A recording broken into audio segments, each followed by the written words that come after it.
po mnogih ovirah je vendarle nastopil trenutek, ko nam lahko današnjo temo predstavi dr. Igor Jovanović. Žal je moral tudi stokrat priti sam, ker je bolezen v družini preprečila njegovemu kolegu udeležbo. Tema je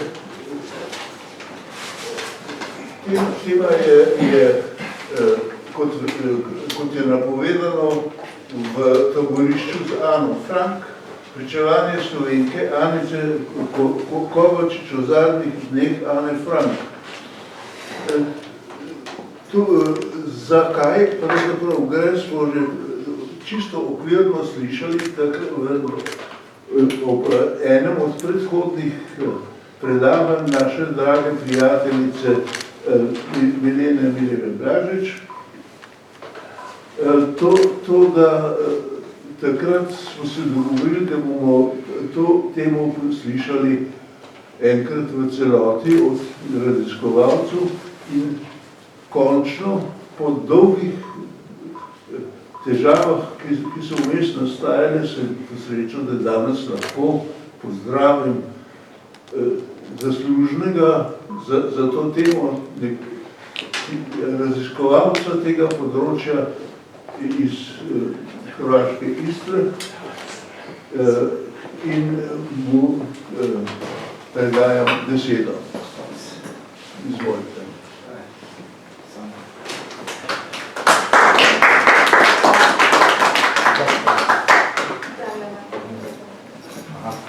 Pa dobro, mogu ja na glas, ja radim u školi osnovnoj, tako da me se čuje, tako da, dobar dan. Da, tako da nema problema, može, glasan sam dosta. Mislim, mi še audio snimamo, ampak kako želite. Dobro, evo, još jednom. Dobar dan, dobro večer. Meni je iznimna čast što se nalazim tu kod vas, evo isto u ovoj kući kulture. Isto imao sam tremu poznati ovoga profesora, zaista sam imao tremu. Kaže, samo budala nema tremu, ja imam. A možda jesam budala, ne sad tremu imam. Zahvaljujem profesorici Blažić što smo se, kad smo se sreli, prije već ima godinu i nešto dana, kad smo krenuli u principu u taj projekt. I ja ću vam danas, evo, u narednih 6 do 7 sati ispričati sve što znamo o ovom kontekstu. I radimo u školi, 45 minuta i to je to. Onda se gasi, znate, toliko smo tako smo baš dalje. O čemu se radi? Jedan samo kratki kontekst. Moj kolega i ja, Igor Šapelj, koji pozdravlja vas, nije mogao doći danas, djeca su mu bolesna, ima male otroke, bolesna su, nije mogao doći, ima na bolovanju. Mi smo 2005. godine krenuli jedan projekt koji se zove Istarske sudbine. Poslije ću vam pokazati. Znači, Istrani u koncentracijskim logorima u Drugom svjetskom ratu i poraću. Zašto smo to krenuli? Jer smo prošli edukacije, vrhunske edukacije i po cijeloj Europi i bili u Izraelu. U principu učili su nas kako poučavati o holokaustu, o toj temi. Sad ne ulazimo u današnje konotacije, nego samo govorimo o zlu koje je bilo u ono doba. I uglavnom mi smo u tih 15 godina snimili 150, većinom žena, koje su bile po raznim logorima. Iz Istre vam inače 21.000 ljudi iz hrvatskog dijela Istre, 21.000 ljudi završili u logorima, većinom su odlazili nakon pada Italije, nakon 9. mjeseca 1943. godine. I bilo vam je pravilo da muški idu u Dachau, a žene u Auschwitz i Ravensbrück. I u tom jednoj priči, poslije ću vam pokazati, sreli smo jedno koja se zove Rina Smajla, koja je umrla prije nekoliko godina. Postali smo i prijatelji. Jer znate, pričali smo s tim ljudima, to su žene koje poslije nisu mogli imati djece, koji su imali razne traume poslije stvari koje se desile u tim logorima. I ta Rina Smajla, poslije ću vam pokazati, jedan dan nam je došla tamo prije 15 godina, sa jednim novinama, pokazat ću vam koje su, Vjesnikom u srijedu, faksimil, kaže, možete li naći ovu ženu? A pisalo je, poznavala samo Frank, vidjet ćete novine, Vjesnik u srijedu, to su bile hrvatske novine, 17.3.1965. godine. Znači, prošlo je bilo 40 godina. Što da radimo? Mi smo zgodovinari, nismo baš nešto za tehniku. Šta da radimo? Znači, Anica Kovačić, prvo je li živa? Drugo, je li to djevojačko prezime? Je li muževo prezime? Selo Idrija pri Bači kod Tolmina. Pa, a ništa. Ajmo mi u auto i u selo. Dođemo u selo ima čak i hotel. I dođemo u selo i šta ćemo? Hoćemo prvo na groblje, hoćemo u crkvu ili u oštariju, u kafić. Kaže, ajmo mi u oštariju. Odemo mi u kafić, odemo u oštariju, sjednemo, naručimo kavu. Dobar dan. Konobarica jedna mlada, pitam ste vi odavde, kaže ne. Super. A sama ta oštarija je radila. I sjede sa strane neki muž i žena. Sjede muž i žena i sad mi pijemo kavu. Dobar dan. Ja se predstavim, mi smo došli iz Pule i tako dalje, tražimo Anicu Kovačić, a čovjek je bio u vojsci na Brionima. Tada više je rekao super, ajde, našli smo se. Izvolite, dođite, dobar dan. Dobro večer, pa da.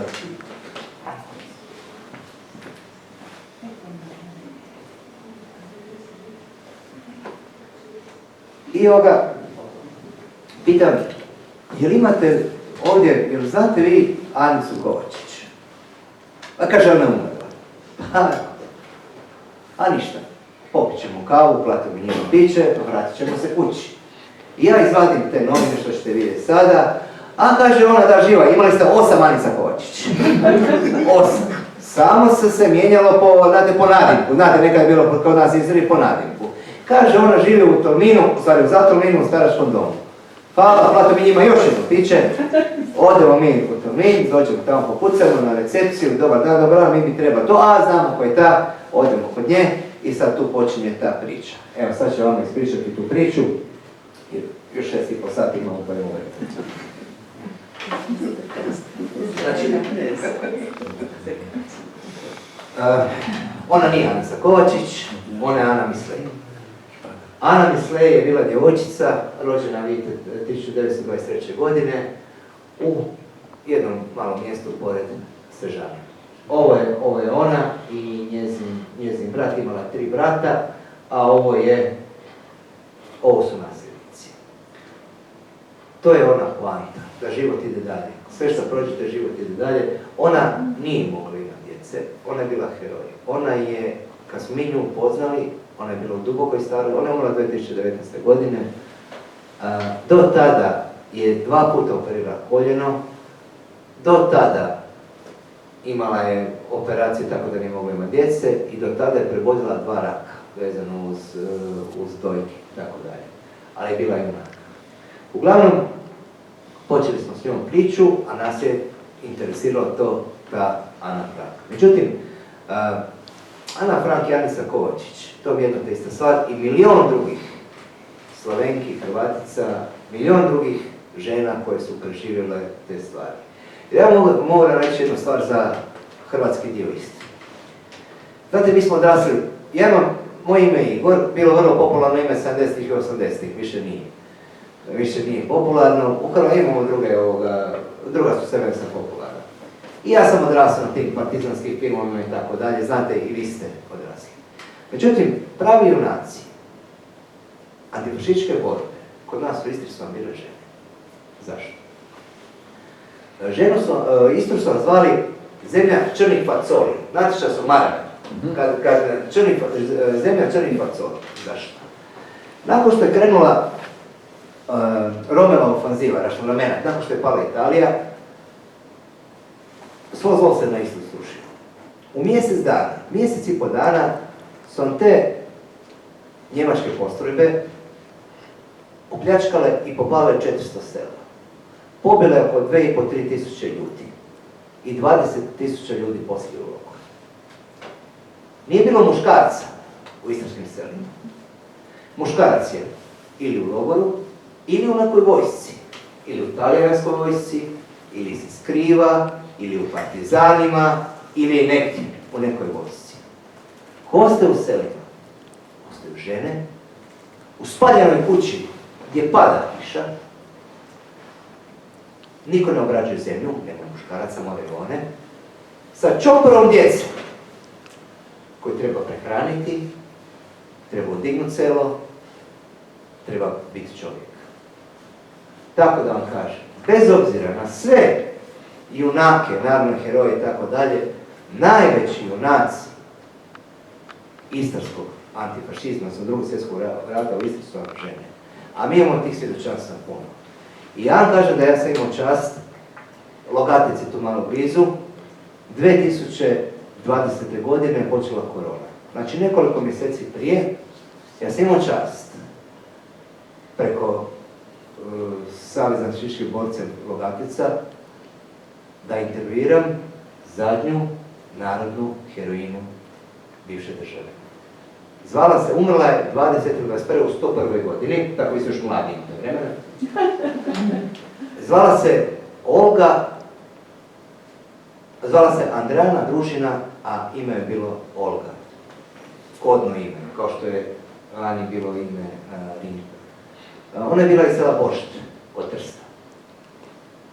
Pobjegli su poslije od fašizma, su otigli u Kraljevinu Jugoslaviju, živjeli su na Pustoši u Zagrebu, ono što ste vi pričali prije za NDH, otišli u partizane i ona je, po našim saznanjima, zadnja narodna heroina.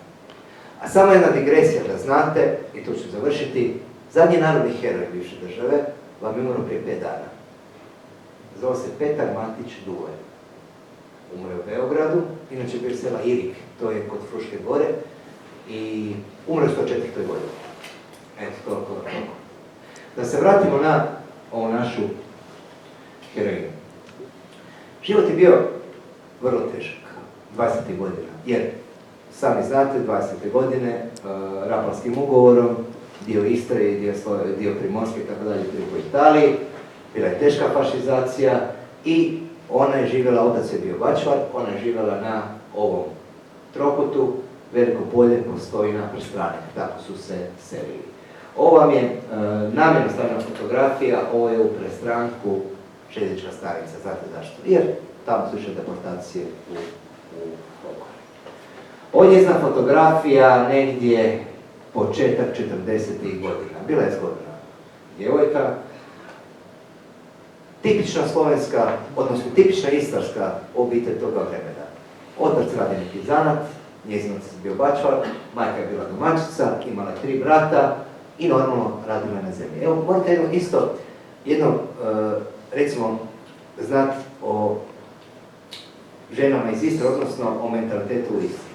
Kad bi djevojčica dobila menstruaciju, u istarskim selima bi se radila fešta. Znate što je fešta? Znate zašto? Nije lično dijete, može na polje ići raditi. Tako, to se obilježavalo. Dan danas neki stari ljudi to kad je obilježavaju, kaže dobro, nije više dijete, može ići raditi. Tako je bilo, sirotnje je bilo, sve je bilo tako bilo. Uglavnom, to je radila i naša Anica. Počinje Drugi svjetski rat, braća završavaju bataljone specijale, a nakon toga ih belogadeci vode u Trst, kao ih vode u Koraneo. Bili su dobri radnici, ovo su braća, ovo su 3 brata, bili su dobri radnici, tako da se njihov gazda zauzeo za njih i Anin otac, moli Anu, znači ona je 23. godište, to je bila 41. godina, on ima 18 godina, odlazi u Trst, u logor po njih i vraća ih kući. Braća poslije bježe u neku antifašističku borbu, neko se skriva i tako dalje. Spasila ih u principu. Spasila ih je i odvela kući. Kasnije odlazi ona u antifašističku borbu. Ima veze sa Novoslovačkim pokretom, kurirka je, ima kodno ime Rinjka. Međutim, dolazi 44. godina i neko je izdao. Izdao je, dan danas ne zna ko, mada je natuknuo da zna ko je, međutim nije rekla, a isto tako kod nas u Istri. Imate kuća do kuće u jednom selu, a ima sela puno, da ne pričaju godinama niko s nikim. Zna se, točno se zna ko je što radio u Drugom svjetskom ratu, ali to vam je zavjet šutnje. A ovo je isto tako mentalno primorska, odnosno slovenska Istra, taj dio mentalno isto slično nama. Tako da dobro se zna ko je što radio, ko je što kome, ko je za koga bio kriv, međutim imate zavjet šutnje. Meni se dešava, evo konkretno, ja radim u školi, evo već 20 nešto godina, dolazi mi djeca sa sela, ja radim na Velom Vrhu, to je na ulazu u Pulu, to je ruralno, niti selo, niti grad. Dolazi nam iz Galižane, naprimjer, to je odmah blizu, to je 4 km, dolazi iz Galižane, kuća do kuće.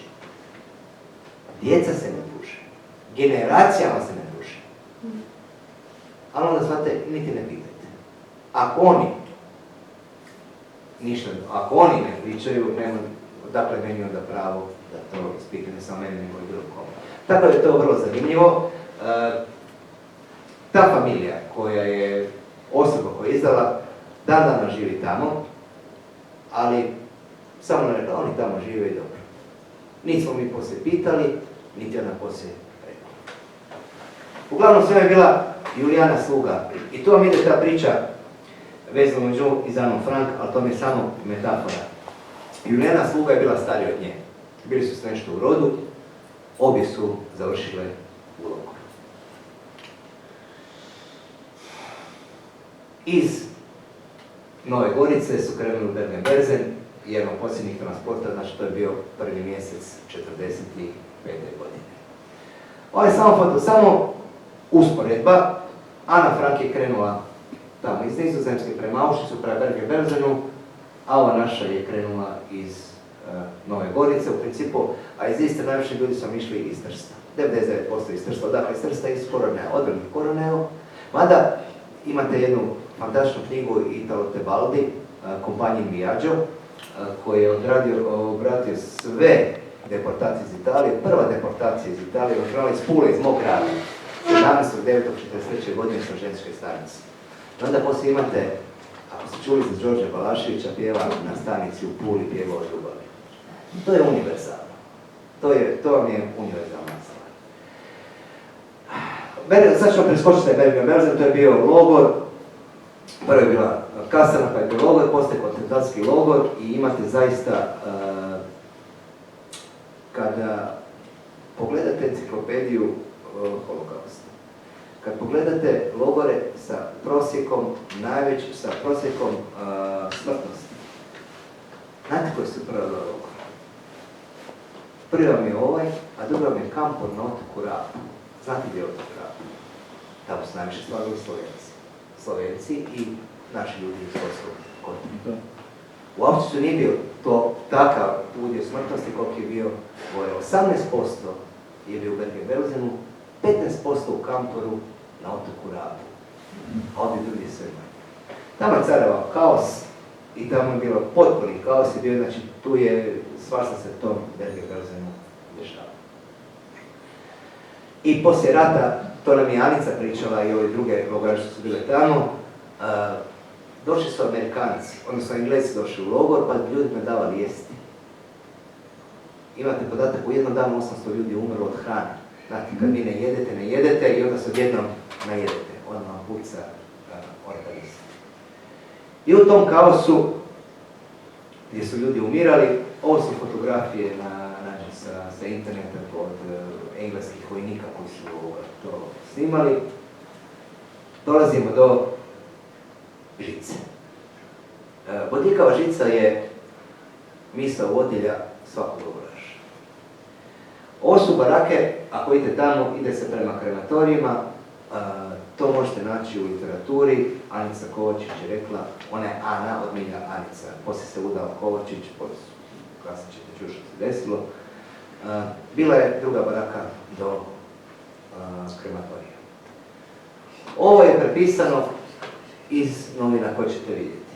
poljevanje hladnom vodom, vrijeđenje batine i tako dalje. Bila sam u grupi baraka najbliže krematoriju. I ona nam priča, kaže, kolone i kolone žena su odlazile u te krematorije.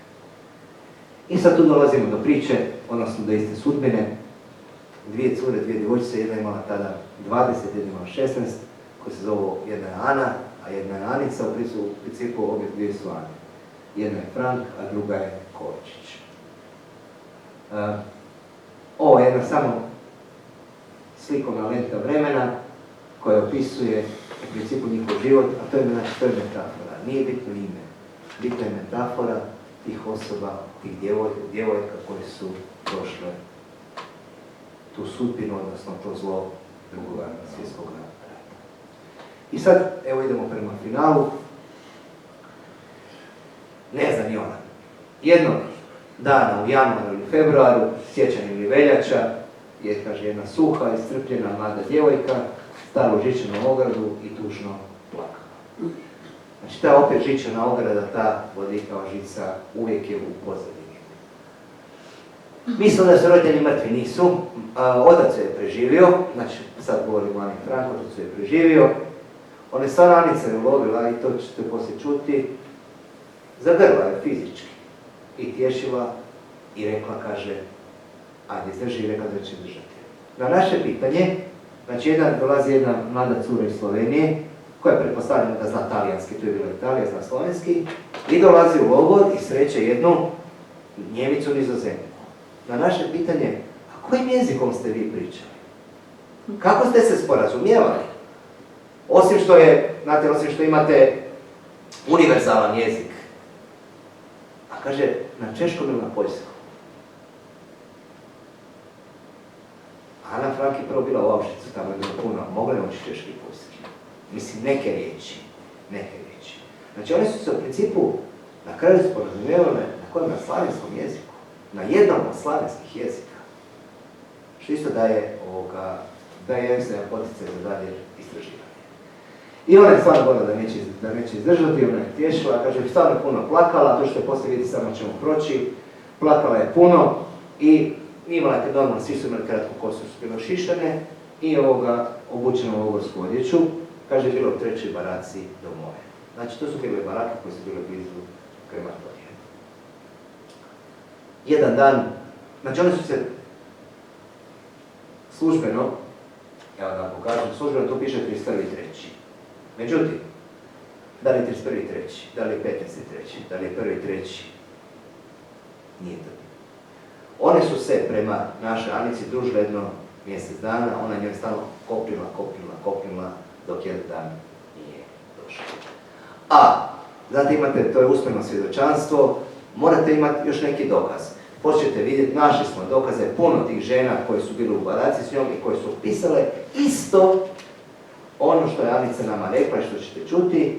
I sve te žene imaju na Wikipediji stranicu, imaju memoare, imaju sve, a naša, ja govorim naša, ja sam tako odgajan, naša Anica Kovačić nema ništa. A jedina žena s područja bivše države koja je poznavala Anu Frank. I ja se nadam da ćemo mi to jedan dan ispraviti. Tražila u baraku, kaže kada su ovdje, kamo su odveli, i njoj kamo su odveli, samo su ih bacili u zajedničku baraku. I Julijana je umrla, što je Anicu isto tako puno pogodilo. Ovo ćete vidjeti, to je samo spomenik. Ispod spomenika nema ništa, bit će 31.4.45. To je dogovoreni datum. Kao što je mnogo datuma dogovoren je i taj. Rat završava, Amerikanci i Englezi, pa Amerikanci su Anicu Kovačić liječili, imala operaciju jajnih, odmah već je znala 46. godine da neće moći imati djece i cijeli život je živjela s tom mišlju. I to mi je to. To je taj članak. Ovo vam je Anica 65. godine. Znači, nama je ta jedna šjora, vidjet ćete, zvala se Rina Smajla. Ove novine držala koja Majliju. Kaže, molim vas, možete mi naći ovu ženicu. I tako smo mi krenuli i našli smo. Imali smo sreće, našli smo. 65. godina. Pardon. Udala se, odakle prezime Kovačić? Udala se Zdravko Kovačića iz Idrije pri Bački. Zdravko Kovačić je bio policajac. I dobio prekomandu, znate kako? U Novi Sad, u Srbiji. I onda su 49. 50. otišli u Srbiju, živjeli su tamo. I onda je dobio otkomandu i vratio se u Tolmin, odnosno Idriju pri Bački gdje su oni živjeli i radila je u Metaflexu. Tolmin, ja mislim da ta firma više ne postoji, ne znam, nisam siguran, mislim da kako sam zašto više ne postoji. Ovo je 2017. kad smo bili kod nje zadnji puta, znači 2 operacije koljena, operacije dojke i ona se ustane. Ona se ustane da nas pozdravi. Ovo je zadnji, 2018. godine u tom domu. I što će reći, kad smo mi nju pitali, zašto vi, zašto sve to radili? Mislim, odakle vam takva hrabrost? Znači od početka i taj fašistički pokret i tako dalje. A rekla, nisu vam dali da pričamo našim jezikom, slovenskim, a rekla, a ter sam Slovenka. Samo. A ja imam čast, evo sad vidite to stvarno. Ovo je ovdje čovjek je bio vjerojatno tu na Tromostoviju. U principu, zahvaljujući njemu smo došli do Anice Kovačić.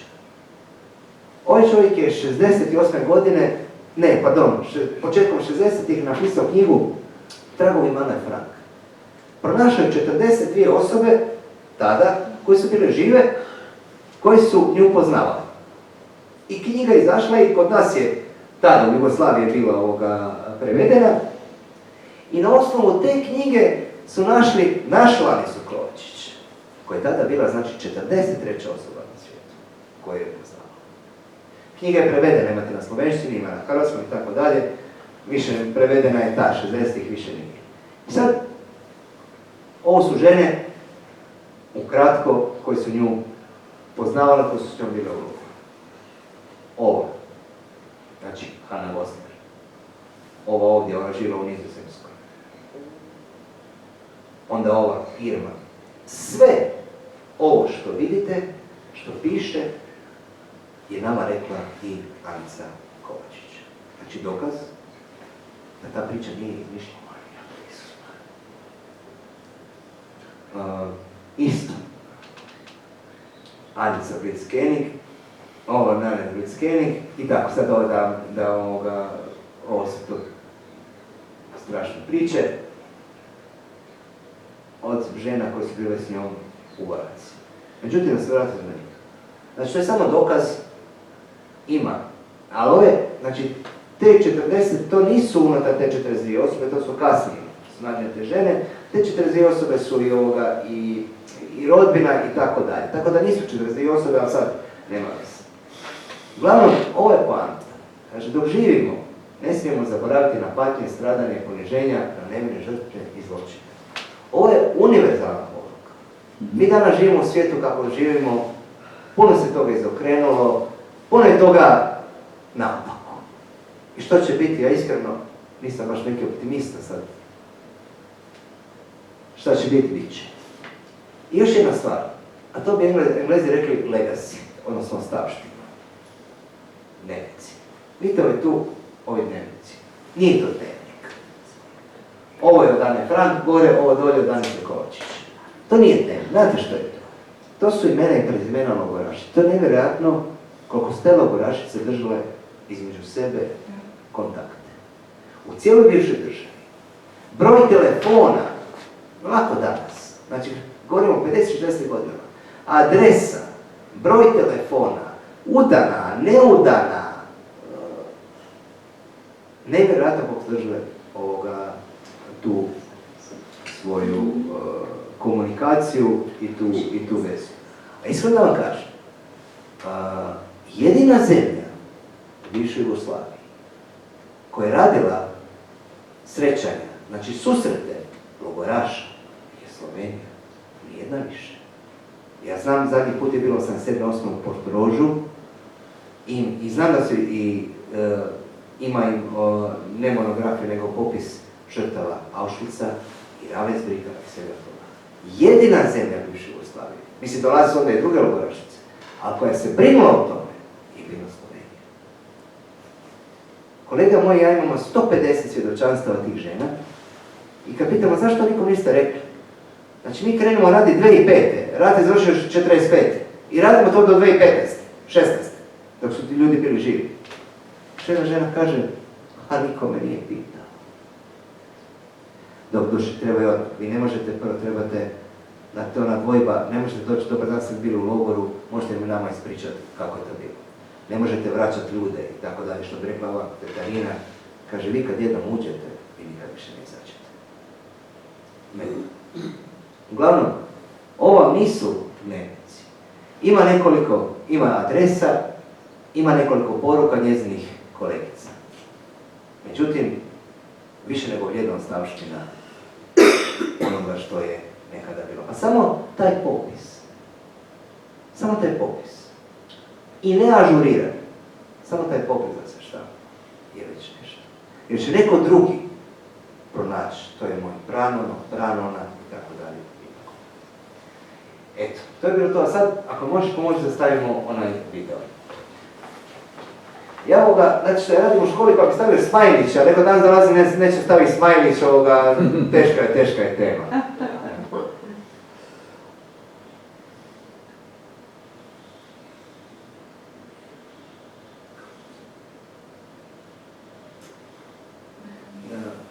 To je ime smo. Samo malo. Da. Sad da je... Ajde, može pa. Stavi negdje na sredini. Neka idu sami po svojoj inicijativi, tako da je više po ljudi stradalo po putu i umrlo. Ova žena. A radi ove žene smo mi našli Anisu Kovačić. Sad ćete čuti samo jednu stvar. Ovo je selo Montić. To je blizu aerodroma Pula, blizu Valture. U Raku je bio jedan policajac iz moga mjesta. On je bio pratio s Vlaha. Ja ga zovem Martine. On okreće se.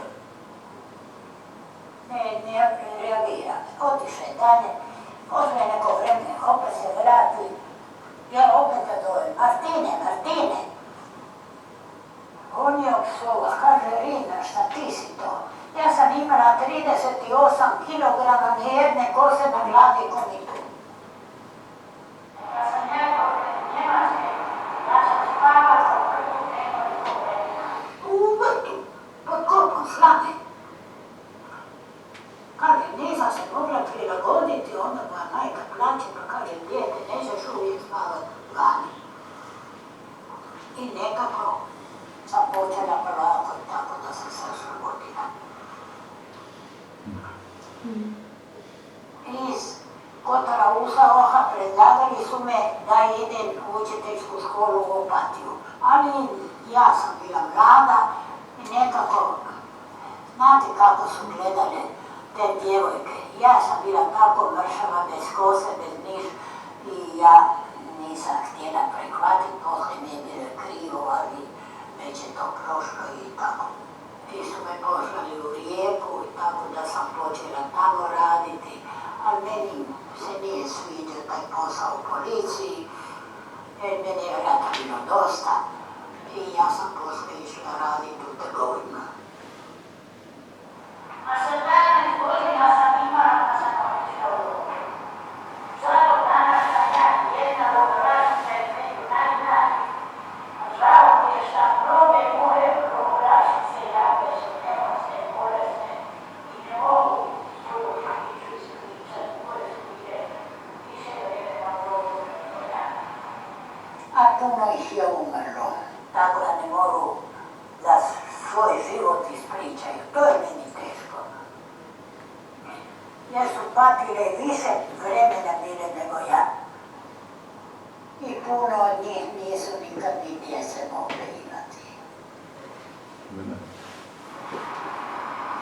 Kad smo mi našli Anisu Kovačić,